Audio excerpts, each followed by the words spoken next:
Amez-Droz.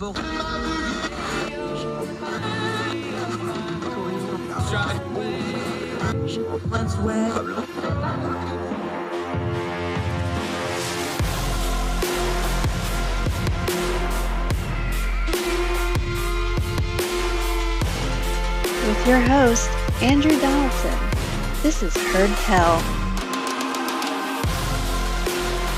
Heard Tell Show. It's Friday. You made it, folks. Congratulations. The end of yet another week. It is May the 6th, year of our Lord 2022.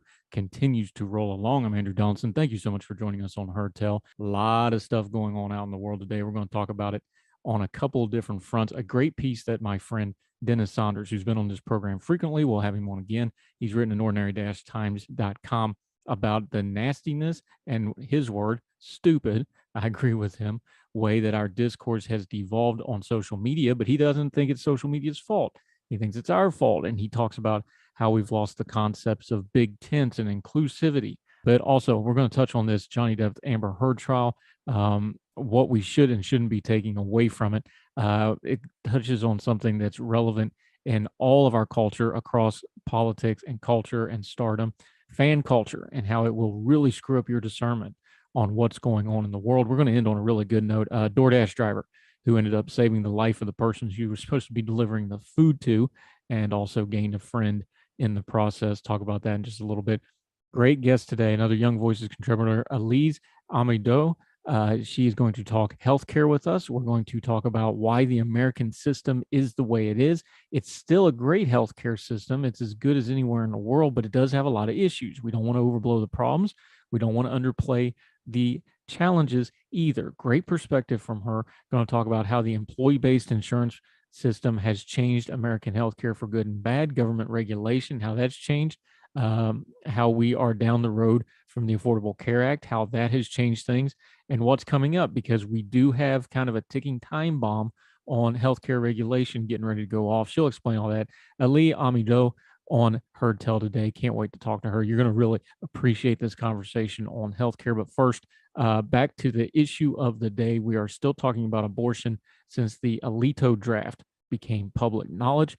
The White House, reading from the Washington Post here. I'm always amazed with this White House. We have been critical of this White House. We have been critical of this president and his team over and over and over again, because in our humble but accurate opinion, they tend to go for optics and media wins instead of policy and governing.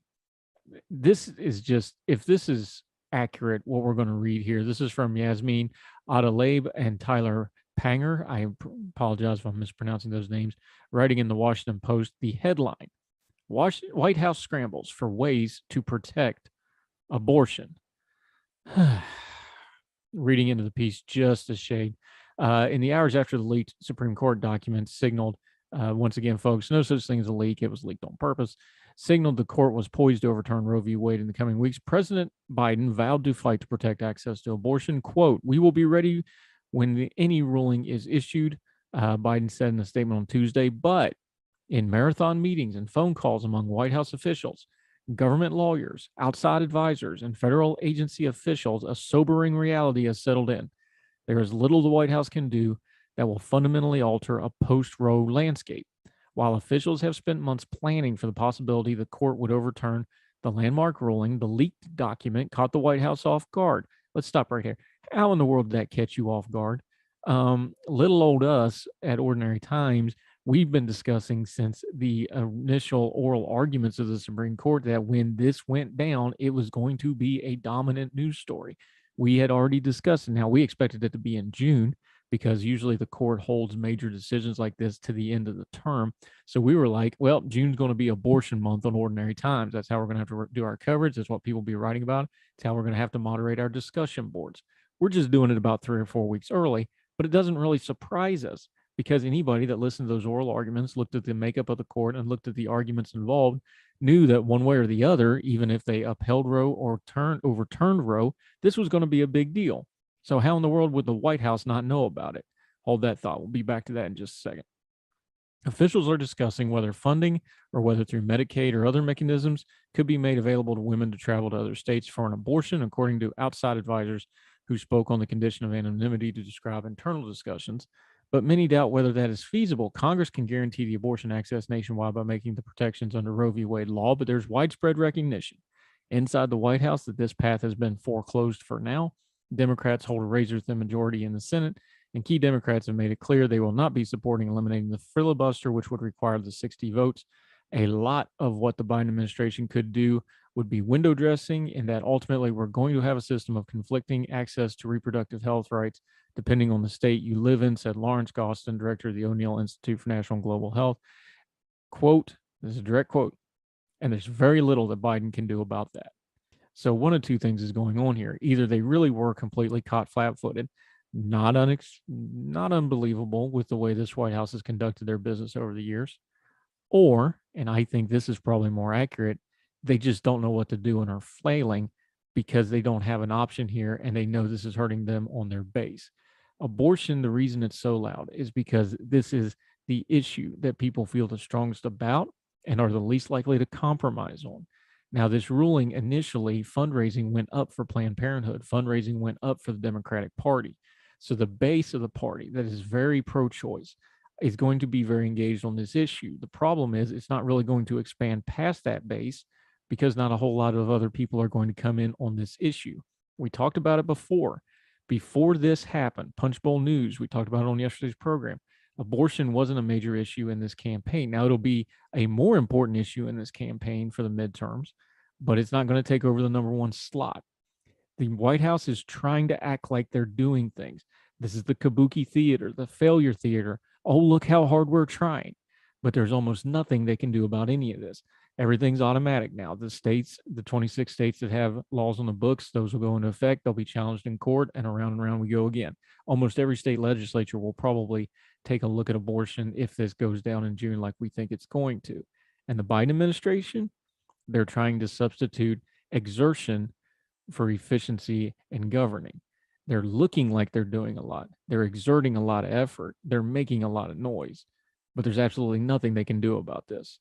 So when the White House talks about how hard they're going to fight about it, turn down the noise, look at the policy and look at the case as it events, look at the situation as it really is, and understand there's almost nothing they can do about this except do a whole lot of noise making in the media and act like they're trying to do something about it. More Hertel right after this. Let me see you go off like a bomb.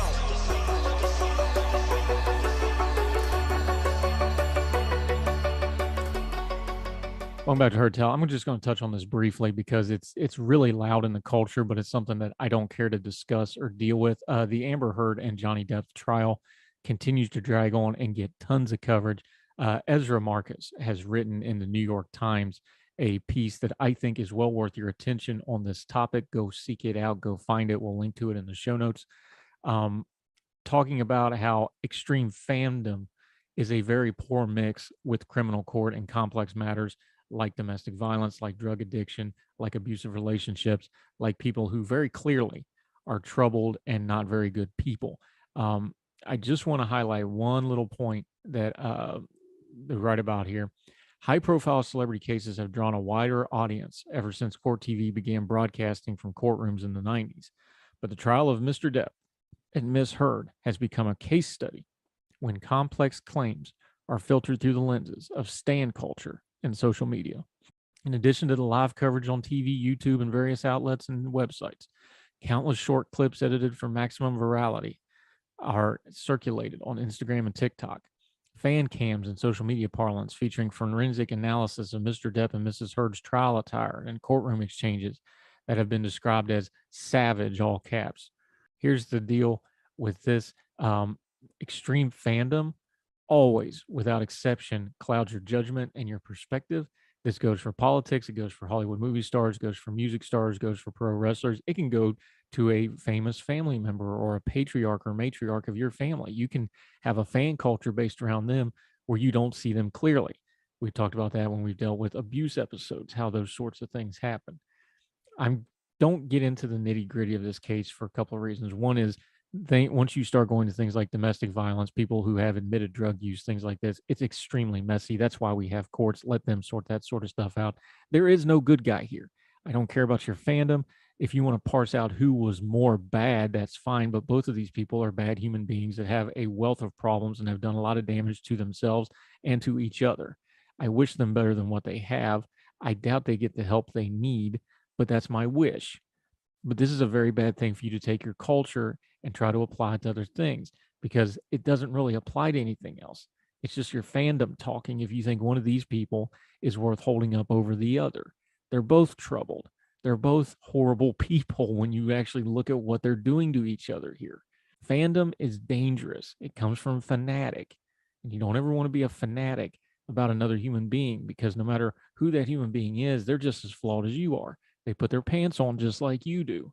And if you start hitching your wagon to their star, you're always going to wind up astray 10 out of 10 times. Turn down your fandom, whether it's a politician, whether it's Johnny Depp and Amber Heard, whether it's whoever else. Get a wide perspective. Don't ever get looped into fandom, and make sure you can keep your head. So when something happens that is extremely complex, like a domestic violence case, like the accusations that go on in this Amber Heard case with Johnny Depp, and how they are treating each other and clearly have been in a toxic, brutal, awful relationship that neither one of them should have been in, you can parse it out, stand back and go, no, that's a whole lot of bad mess and there's no good there, instead of wading into the muck knee deep and starting trying to parse out what's good and what's not. Because from a distance, when people look at you, all they see somebody's messing around in the muck. More Heard Tell right after this.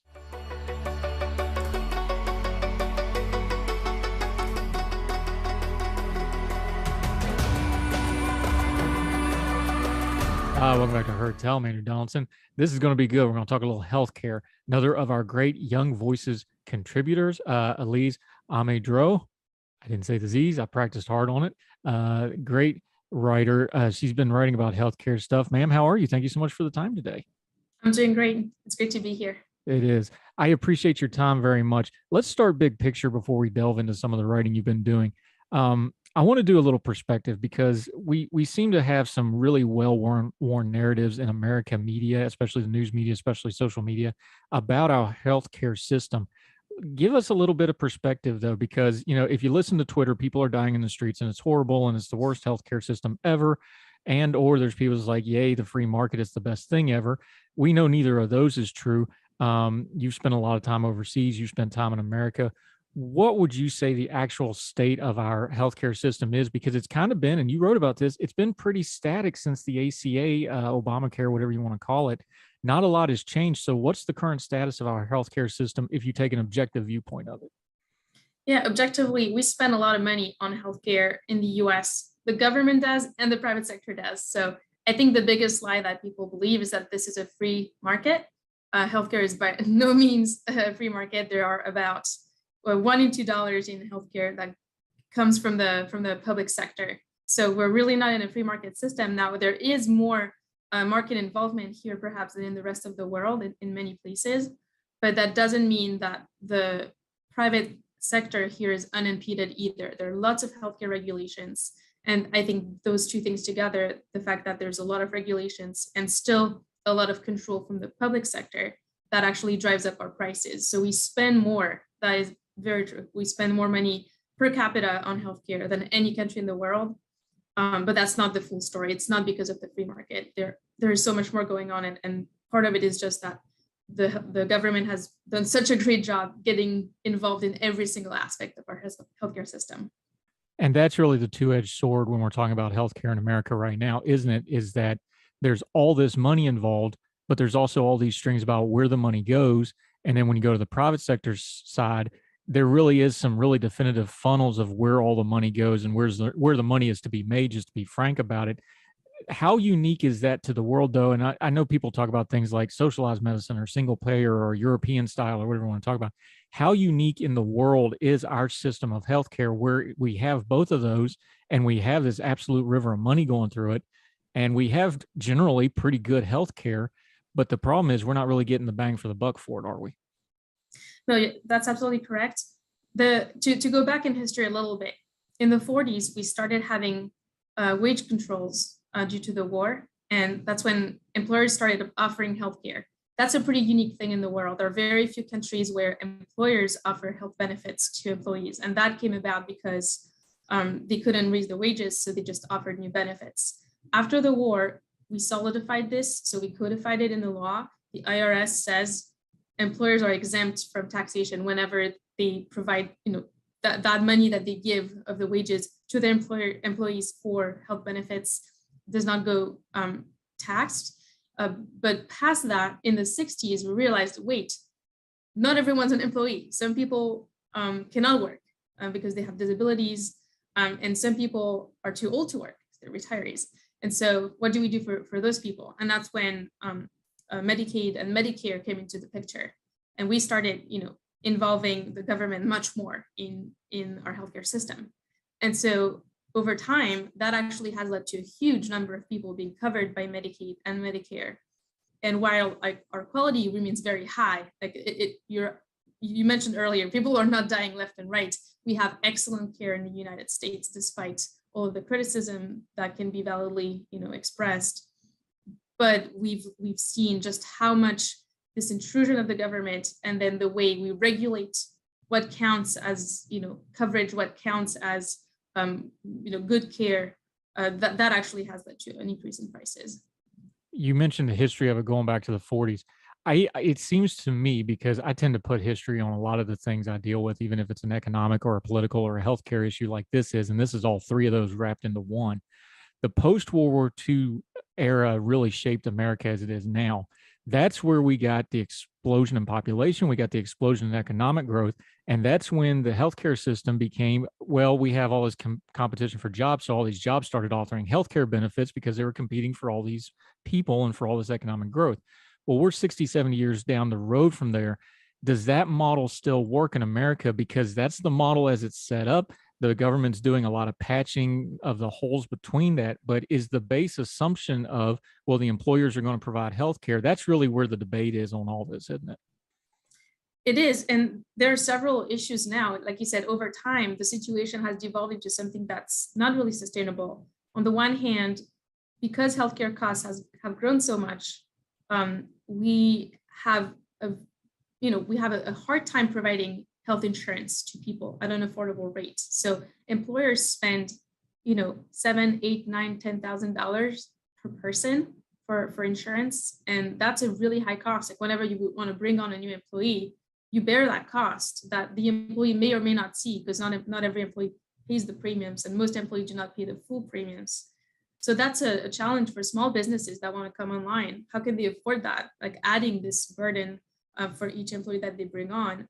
And then for Medicare, when it was first created, people, like, life expectancy was around 69 years old. So people would be covered by Medicare for a few years and then they'd pass away. Currently, thanks to advances in medicine, we have much longer lives. And so people, someone who retires today has a life expectancy well into the 80s, which means that we're now giving people care for, 15 years, 20 years. That's very expensive, and it's not sustainable at the rate that we're seeing it now. Yeah, Medicare and Medicaid's always going to be an issue. Let's come up to the present moment, though. The dominant force in the healthcare debate and discussion and discourse has been the Affordable Care Act, Obamacare. We're 12 years down the road on it. We know what was promised. We know some of the jingoistic stuff, like, like your doctor you can keep, and we know that part of it. But it's been static. Nothing's really changed demonstrably from that, despite Republicans saying they were going to repeal and replace it, which we always knew was a little bit of a song and dance, which now we have the evidence they was. 12 years on, what did it do? What didn't it do? Because that's really the framework we need to take as far as going to, okay, what's our next steps in trying to improve healthcare here, isn't it? Yeah, so one thing that it promised, or at least Obama on the campaign trail in 2008 promised that he was going to cut costs for a family of four by $2,500 a year. Well, our costs have tripled or quadrupled since this happened. So since we passed Obamacare. So costs have not gone down. It has not been affordable.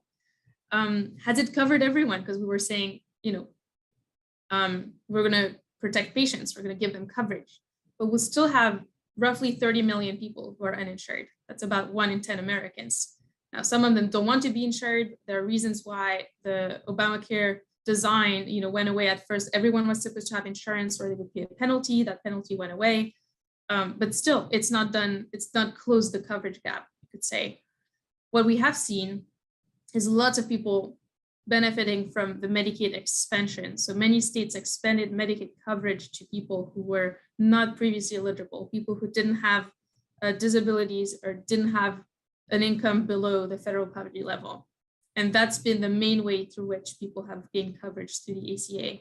Now that coverage is not great, and it is also pricey both to the federal government and to the states without seeing great improvements in health outcomes. Yeah, talking to Elise, Amez-Droz, Young Voices contributor who works in healthcare related issues. I got to point out this too, because part of the reason it's been static, that doesn't mean we're not doing things on the edges of it. In fact, the 2021 stimulus bill, the American Rescue Plan, you just mentioned COVID. Part of the COVID stimulus was they dumped a ton of money for subsidies for folks to get onto the ACA care plans. Obviously, there's a health pandemic, there's a health issue, so that makes a little bit of sense. But if we go back again, that was exactly what this was supposed to avoid, and here we are doing the money into it. Was this a gap in the policy? Was this a gap in how it was written? Or was this just one of the unintended consequences of the way the ACA was written to start with? So those benefits, these subsidies are supposed to go to people who aren't quite eligible for Medicaid because they earn too much, but or are not, don't meet the criteria, but also don't have employer-sponsored insurance. Now, during the pandemic, the logic was people are losing their jobs, right? So we have to find a way to give them healthcare coverage. If they have COVID, they'll need to have coverage. However, the coverage that we gave them isn't great at all. So the most affordable plans on the ACA exchanges have a deductible of $7,000, which means that when you have that kind of insurance, you need to first spend $7,000 out of pocket on your care before insurance kicks in. Most people don't have that money sitting around anywhere, especially if they're the kinds of people that you'd expect, to struggle to find healthcare coverage because they're not employed. So that kind of coverage is, in my view, a dishonest form of giving, insurance to people, because it makes them feel like they have access to services and that they will be covered. They only realize after the fact that a lot of it was not covered, or maybe all of it wasn't covered. So that was the logic, is giving people insurance, but then we didn't really account for the true cost of that insurance. And actually it happens that a lot of the subsidies too went to people who could very well afford private coverage out of pocket. So during the pandemic, those subsidies were very generous and they went to people who absolutely did not need them. Yeah, and you wrote about it when you wrote a national review on this, and we're going to link to your article. We encourage people to read it. The problem with subsidies when it comes to healthcare, as opposed to something like farming subsidies or whatever other subsidies you want to point to, is what they've been doing with this, especially in things like the American Rescue Plan. They're really hiding how high the cost is with the subsidies. And that's where you get into where you're saying, look, this isn't fair to the people, because you're talking about $7,000 out of pocket. We see all the data of, like, if a normal family would have to come up with $500 cash, like 3/4 of them couldn't do it. You're talking about $7,000. That's a lot of money to a lot of people. These subsidies are hiding some real glaring gaps in this system of healthcare that we currently have, both the government side and the private sector insurance side, isn't it? Absolutely. And that's the way healthcare is interesting. Like, health insurance is an odd way of paying for care, because most of healthcare spending goes to chronic disease. About 70% of healthcare spending is for chronic disease. And the key characteristic of a chronic disease is that it is chronic. It doesn't go away, right? So when you have a chronic disease, you have to, you'll need the drug this month, next year, like that doesn't really change. And so when we pay for it with insurance, if you think about all kinds of insurance that we have on the market for other things like home insurance or life insurance, they protect against things that may or may not happen. Like if you have life insurance, it's in case you pass away, right? So we're hoping and banking on the fact that you won't, but just in case you do, here's money that will go to your family. In the case of health insurance, you can predictably measure how much you're going to spend in any given year if you have a chronic disease, because you know how much your drugs cost, you know how much your doctor is, how often you need to see them. And so when we use health insurance the way we currently do, we spend a lot of money up front on something that we know we'll use. And I think the system itself is a bad way of paying for care when it's so predictable. Yeah, talking to Elise, Amez-Droz. We're going to take a quick break on Her Tell. When we come back, we're going to have a grown folk talk about healthcare. We're going to get past the buzzwords, government-funded healthcare, private sector healthcare. We're going to get into what we're going to do because this hybrid model we got has made a big old mess. More with Elise, Amez-Droz right after this.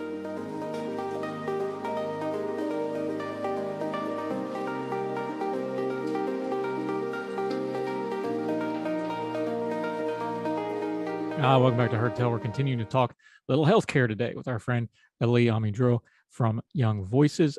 She's been overseas on her undergrad. She went to Duke for her master's. Very smart lady. Like I told you before, I'm a huge fan of Duke's hospital system because I was a patient of it for a very long time. When I talk healthcare, let's turn the buzzwords off because we talk about single payer and free markets. Let's just have an adult grown folk talk for a second. When we talk about healthcare, I always tell people two things. I was like, look, I've lived in Europe. I've been in European hospitals. I've seen the taxes they pay and I see the healthcare they get. I'm also a VA patient. So I know the largest integrated healthcare system in America, and we need all that money in the third largest department of government to take care of 9 million people. The numbers on this stuff don't match up. What are we going to actually do to try to improve this? Because this hybrid insurance, private sector, government, everybody agrees that it's got a lot of limitations and the problems are only going to get worse. You argue in your piece that one of this would be to empower the individuals where they don't have to go through an employer and they don't have to go through the government at all. Why do you feel like that would be a good middle ground to try to break through some of the hybrid mess gridlock that we've got going on right now? I think Americans want to be empowered to make their own choices. This is a different mindset than in other countries around the world and even in Europe, where people might be more comfortable, like you said, with higher taxes and then just letting the government take care of things. I think we have a distinct mentality here about how we go about taking care of ourselves. And the employer-sponsored model gets in the way of that, because if I have insurance through my employer, I'm stuck there and I need to find insurance elsewhere through another job. If that's, if I want to change jobs, I will lose my current coverage. Actually, it's possible to take the coverage with you and you're going to be spending $15,000 to $20,000 to do that, like while you're looking for a new job perhaps. So it's completely unaffordable. What we should have is a way of having these benefits be portable. So if you have insurance, you can take it anywhere with you. It doesn't depend on your job. The reason why we have employer-sponsored insurance right now is, like I said earlier, there's an employer tax exemption on spending on health insurance. And so that exemption should be applied to people, not to companies, because that would actually allow for this flexibility. And one word about international models. We can look all we want to other countries. We can say, oh, if only we had a system like the British system, or like Singapore, which is a system I personally kind of like. This is just not how it's done. We can't just overnight uproot everything we have here and switch to a different model, even if that's what we wanted. We have a system that is the way it is. And so we are bound to make changes that will go towards something better, but we can't just overnight change everything. So we have to be realistic. At the end of the day, what is it that we can do? And I think those kinds of changes can actually be really meaningful. If we make those benefits portable, if we give people agency over their healthcare dollars, then we start getting somewhere that is both aligned with our values and also financially responsible. Right. And you work in the healthcare field, you do consulting on this. The other side of that, of course, is the only way you're going to guarantee that portability is the government's going to have some kind of a hand in it. How would you see legislation going where you have a government powerful enough to protect people from their employers, from the Medicare, Medicaid system itself in some cases, because the states have different rules? How do you have a government that has that much power, but is also still going to be able to give some individuality and some freedom to these folks to get things like those tax benefits? Because we've already seen it with things like ACA. Our legislative branch loves these big sweeping regulations. They love big sweeping bills. They're just going to say, well, why don't we just cut out the middleman and we'll just control the whole thing? That would be the concern with that, is that they'll go for the one and you wind up with the other. How do you think that could work legislatively if you could get it done? Well, I think we've done it in some regards already when it comes to Medicare. So Medicare used to be just a pure administrative top-down system, right? So Medicare would say, I'm going to reimburse doctors for every single service that they provide to a Medicare beneficiary. And that's still the case for many beneficiaries, but now, since fairly recently, people can switch to what's called Medicare Advantage. So instead of taking what the government offers them, they'll find a private plan that gives them coverage that's usually much more generous than what the government gives.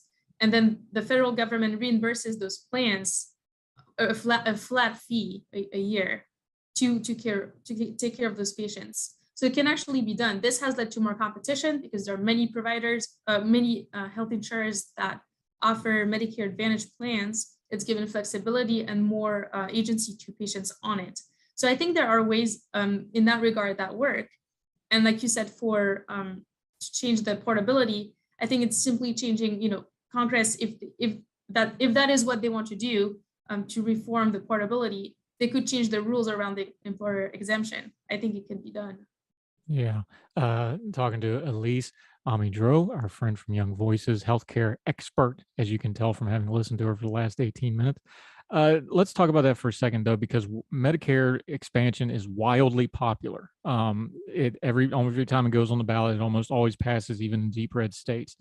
Do you see some way? You just mentioned it's already been retooled some from the original bureaucratic system that it started out as.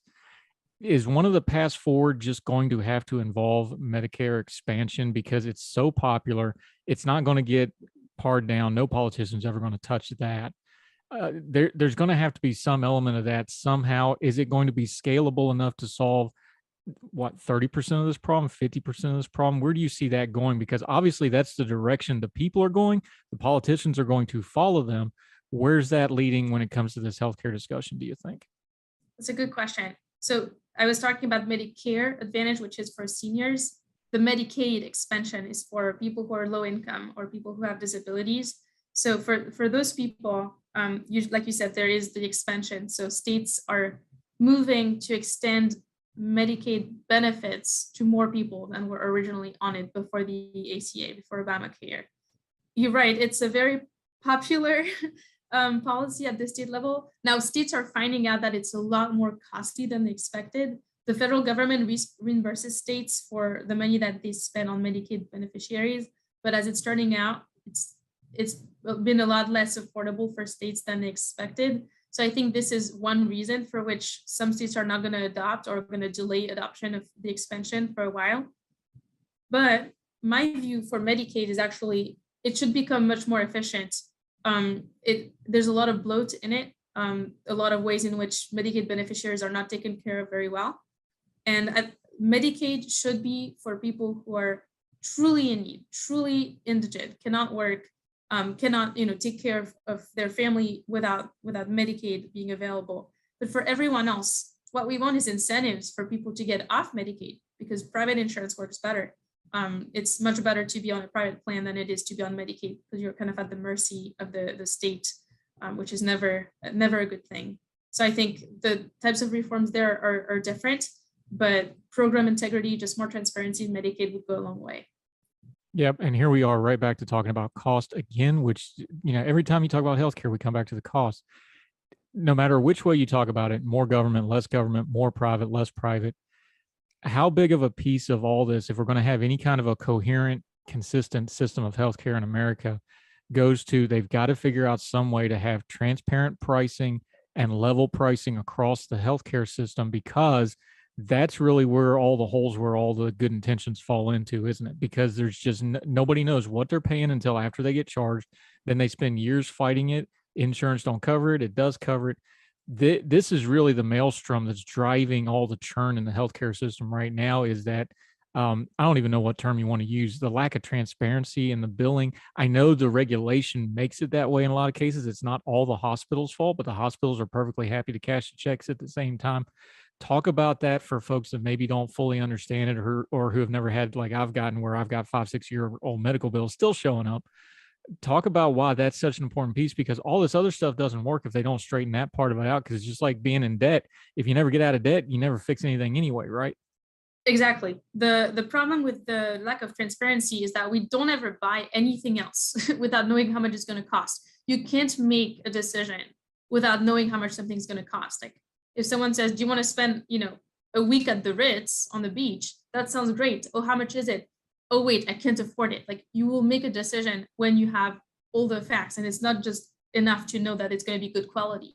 So in the same way for healthcare, people can't make meaningful decisions. And when you can't make a meaningful decision, you're not really in charge of the care that you get. You're not really in charge of your course of action. And it also makes you less responsible, because if someone knows that they can get, if there's a financial incentive for you to stay healthy, you will also, want to take care of yourself, want to improve your health status. So for all these reasons, transparency is very important. I don't think we can have cost savings, but I don't think we can have also better quality of care without people knowing how much things are going to cost ahead of time and then making a fully informed decision. Yeah, talking to our friend Elise Amez-Droz about healthcare. All right, let's do some nomenclature real quick to kind of put a bow on this. When folks are talking about healthcare on their social media or just in their conversation, I think the buzzwords have absolutely destroyed this conversation in a productive way. People go immediately to socialized medicine, or they start talking about, single payer if they really want to sound like they know what they're talking about, even though they probably don't.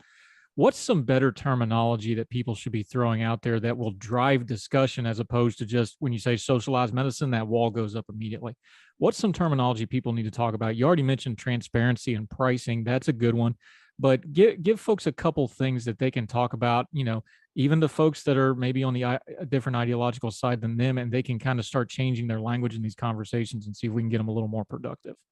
Yeah, so one would be patient empowerment or patient choice. Just, the determination that you make for your own care.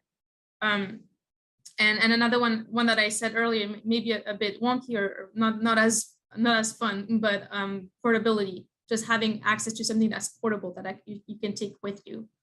And then, just options, more options, like healthcare options. I think we as soon as we go into a universal healthcare kind of system, as soon as we go for socialized medicine, we lose those options. And I think people value them a lot more than they realize. And it's only when they go away that people start missing them and realizing how much they were valuing them prior to them going away. Yeah. To put a bow on this and bring it back to the beginning of what your article is all about, we've had kind of this status quo since about the ACA, Obamacare, went into effect. It's been about 12 years. You pointed out in your piece that's good in a lot of ways because things haven't gotten overly measurably worse at the same time. But we also understand time stops for nobody.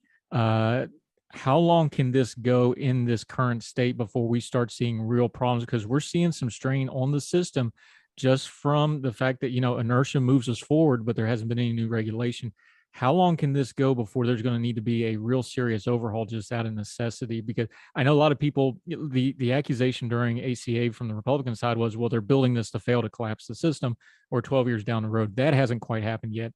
But at the same time, this can't go on forever. Give us a little bit of a time frame and give us some of the things to watch for of like, okay, we need to get in here and do some remodeling one way or the other. Year is 2026. In 2026, a big chunk of Medicare, the part that pays for hospital services, is going to be bankrupt. So we won't have a choice at that point. Congress will have to act to change things. And then the other parts of Medicare too are even worse. So sooner or later, for Medicare beneficiaries, at least people who are 65 and over, they will have to see their benefits decrease. So something that used to be covered won't be covered anymore, or they will get fewer, drugs covered and things like that.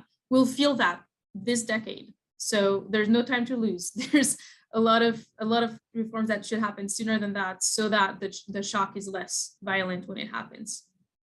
All right. I asked you and you gave me the specific date, 2026. Of course, it's a midterm election year. They probably did that by accident, I'm sure. Elise Amez-Droz, outstanding information on healthcare stuff. This situation ain't going to go. You just said it. We've got a ticking time bomb that we're going to deal with this one way or the other. I'm sure they're going to wait till the last minute. Until we get you back on to talk about this some more, let folks know where they can follow you, where you're writing, your social media and all that, until we see you again on Her Tell Again. Yes, I'm actually pretty offline. I don't have a Twitter, but I do have LinkedIn. So you can find me there, Elise, Elise, and then Amez-Droz, Amez-Droz. And you can just follow me on LinkedIn. I have a creator profile that you can easily follow. Fantastic. She's also on the Young Voices page. You can find her there. They have all kinds of stuff, including some clips of her doing things, and this clip will be up there. Elise, thank you so much for the insight. Really appreciate it. Hope to have you back soon. Thank you so much for the time. Thank you, Andrew. Appreciate it.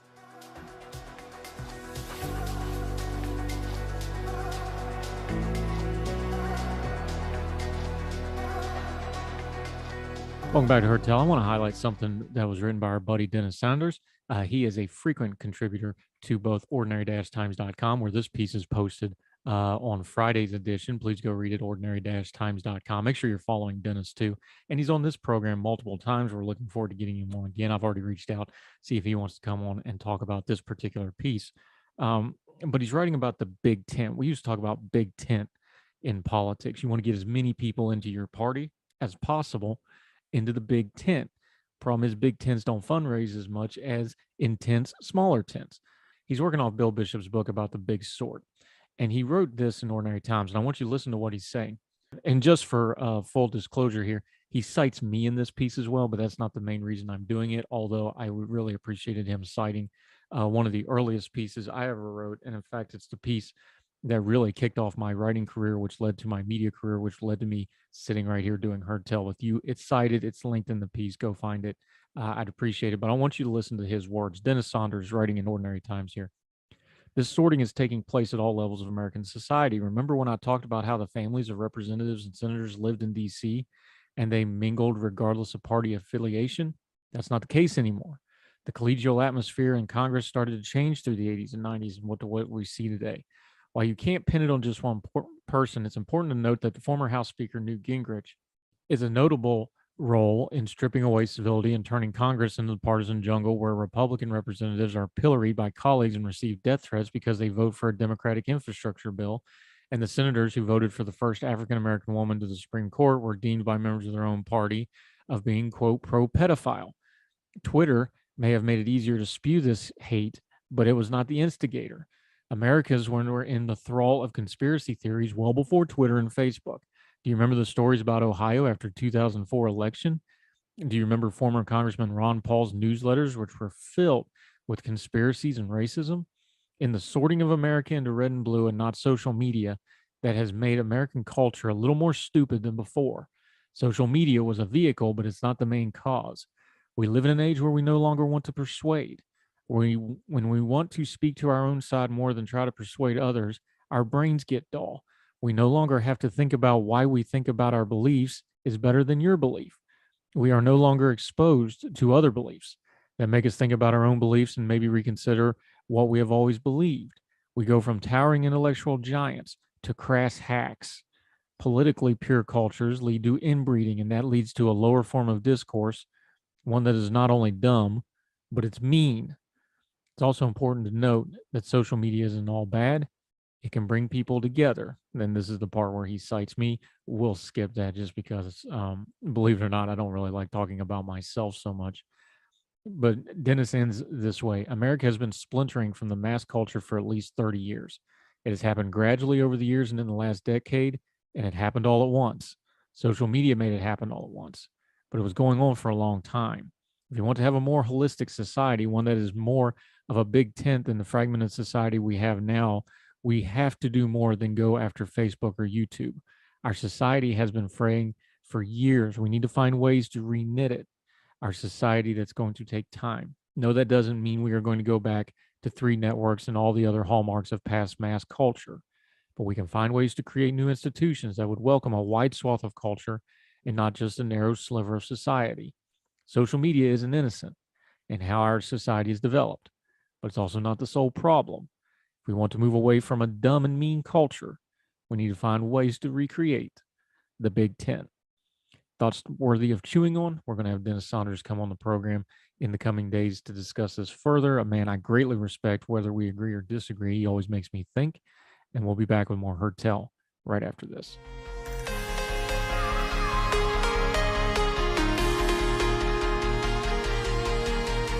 Welcome back to Her Tell. We're going to end this week and every show with some good news. This is a cool little story from CNN. When a Massachusetts woman ordered a pizza on a routine Friday evening, She had no idea the quick thinking and kindness of her delivery driver would change her life that night.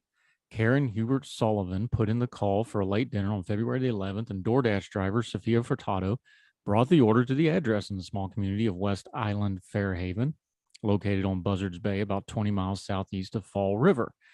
It was a normal night for me, Furtado told CNN. It was almost the end of my shift, but when she got to the house around 10 p.m., she spotted Sullivan lying on the ground outside, bleeding from her head. Sullivan, who had a previous arm injury and a bad knee, had been waiting outside for the delivery. As she turned, her arm and knee gave out. She fell and hit her head on the way down. I just remember laying in my driveway thinking, this is pretty much over. I'm laying there and I saw a whole lot of white clouds. Furtado had previous medical knowledge from her time training as an emergency medical technician, but had failed the National Registry test. She noticed Sullivan's blood was congealing and estimated she had been lying outside maybe as much as 15 or 20 minutes. Karen was unresponsive and her eyes kept rolling in the back of her head. Furtado said, I felt like I was going to lose her. Sullivan's husband, Robert, had been asleep inside the house, but awoke to Furtado's calls for help. She told him to get some supplies as she dialed 911. According to Officer Jim Jodine of the Fairhaven Police Department, Furtado spoke with the dispatcher while rendering aid. At that moment, Sophia became part of our team to aid Karen, Jodine said to CNN. I asked her if it was possible for her to keep stabilizing Karen's neck to keep her spine safe. Her answer was, I'm not going anywhere. Thank God she was there. If she hadn't been there, I'd been dead, Sullivan told CNN. Soon after, officers and medics began arriving. Furtado stayed with her until Sullivan was transported to the hospital. Sullivan said she was in the hospital for about 3 weeks. She had been suffering from 2 separate severe brain bleeds. Robert and her daughter, Veronica, were by her side the entire time. At one point, she said the two of them were waiting until 2 a.m. to see if they would make it. Long story short, despite the terrifying experience, Sullivan and Furtado gained a friendship through the trauma. I'm so thankful for her. She's like my guardian angel, Sullivan said. Thank God she was there. Sullivan each gave Furtado's 2 children Easter gifts. Furtado was awarded $1,000 from DoorDash and a life-saving award from the Fairhaven Police Department. We are incredibly grateful to Ms. Furtado and stepping in during a critical moment, and we are relieved that the customer has safely recovered, DoorDash spokesman said. Her care and quick response were nothing short of heroic, and we are honored to be able to show our appreciation for her tremendous efforts. The recognition came as a surprise. Furtado had previously been a DoorDash driver and picked up the job again in January. She said she hopes to use the money towards more EMT school when her family becomes more financially stable. She and Sullivan added they will continue to stay in touch and plan to meet up again. Good story to end. Anytime you can help someone, it's a good thing. After all, we are all we get a lot of the times with each other. Let's take care of each other a little bit better. That'll do it for Heard Tell for today. That'll do it for the week. Don't forget, we'll do the Twice on Sunday show on Sunday morning. That's a recap of all the interviews. And boy, did we have some great interviews this week. Strong guests. Busy week in the news cycle. I think we did a pretty good job of turning down the noise on it. We're going to keep working hard on it because times like these, that's what we need. More grown folk talk, more discerning our times, less caterwauling, less reacting to the news, more staying ahead of it and knowing what's really going on in the world we inhabit. So until we see you again, we hope you're well. We hope you are well fed. We'll talk to you again soon on Heard Tell. All the music on Heard Tell is provided under a Creative Content license from monstercat.com.